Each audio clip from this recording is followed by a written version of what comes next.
Sa ikalawang sulat ni San Pablo ngadto sa taga Corinto.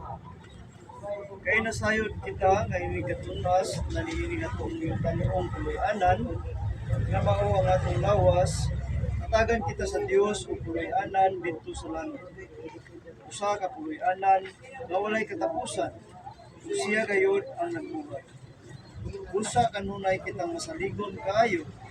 Nasayod kita, kasamtang aniya kita niining lawasa, kayo kita sa puloy-anan sa Ginoo.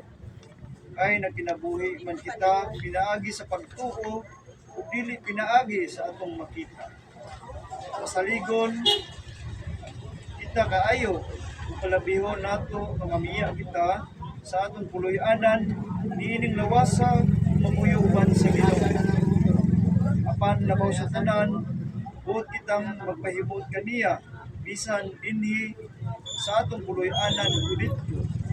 Kay kinahanglan matubag kitang tanan kang Kristo aron iyang hukman, aron ang tagsa-tagsa makadawat sa angay kaniya sumala sa iyang nabuhat maayo o dautan dinhi sa kalibutan. Ang pulong sa Ginoo. Salamat sa Diyos. Ang Dios akong kahayag ug akong panabang. Ang Diyos akong kahayag ug akong panabang. Ang Ginoo mao ang akong kahayag ug akong kaluwasan.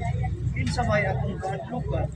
Ang Ginoo mao ang nalampanan sa akong kinabuhi. Kinsa pa may akong kalisangan. Ang Diyos akong kahayag ug akong panabang. Usa ka butang akong ipangayog sa Ginoo. Kini ang akong ipangita na magpuyo unta ako sa balay sa Ginoo sa tanang mga adlaw sa akong kinabuhi. Magsudkong unta ako sa kahiligugmaon sa Ginoo ug magpalandong sa iyang templo.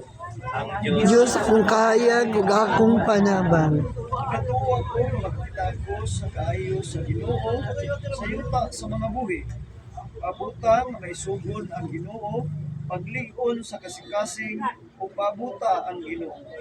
Ang Diyos akong kahayag ug akong panabang. Nindog kita itong kasigunggan ng